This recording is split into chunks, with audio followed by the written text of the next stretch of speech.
மத்தேயு சுவிசேஷம் அதிகாரம் 26 வசனம் 41. நீங்கள் சோதனைக்கு உட்படாதபடிக்கு விழித்திருந்து ஜெபம் பண்ணுங்கள். ஆவி உற்சாகம் உள்ளதுதான், மாம்சமோ பலவீனம் உள்ளது என்றார். அன்பான தேவ பிள்ளைகளே, இங்கு இயேசு அவருடைய 2ஆம் வருகையை குறித்து நம்மை எச்சரிக்கிறார். அவர் வரும் நாளையும் நாளிகையையும் பிதா ஒருவர் தவிர மற்றொருவனும் அறியான், குமாரனும் அறியார். அன்பானவர்களே, சாயங்காலத்திலோ நடுராத்திரியிலோ சேவல் கூவும் நேரத்திலோ காலையிலோ எப்போது வருவார் என்பதை நாம் அறியாதபடியால் விழித்திருக்கும்படியாய் நம்மை எச்சரிக்கிறார். விழித்திருந்து நாம் செய்ய வேண்டியது என்ன? இயேசு வரப்போகிறார், அவருடைய வருகையில் நாம் கைவிடப்படக்கூடாது என்ற வாஞ்சையோடு நாம் விழித்திருக்க வேண்டும்.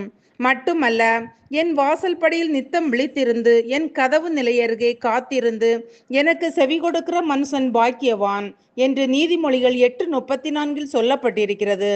அப்படியானால் நித்தம் நாம் விழித்திருக்க வேண்டும். எதற்கு?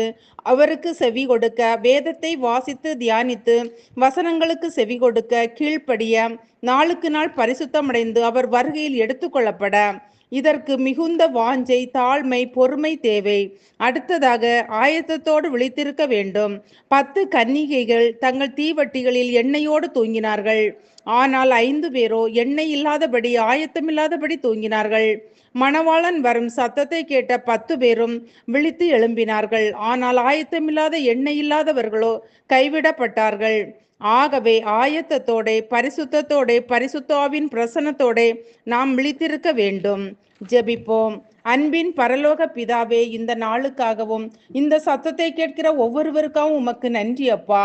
நாங்கள் ஒவ்வொருவரும் எல்லா நேரமும் எங்கள் ஆத்துமாவில் விழித்திருக்கவும், எச்சரிக்கையோடு விழித்திருந்து வருகையில் எடுத்துக்கொள்ளப்படவும் ஆவியானவர் தாமே எங்களுக்கு உதவி செய்வீராக. இயேசுவின் நாமத்தில் பிதாவே, ஆமீன்.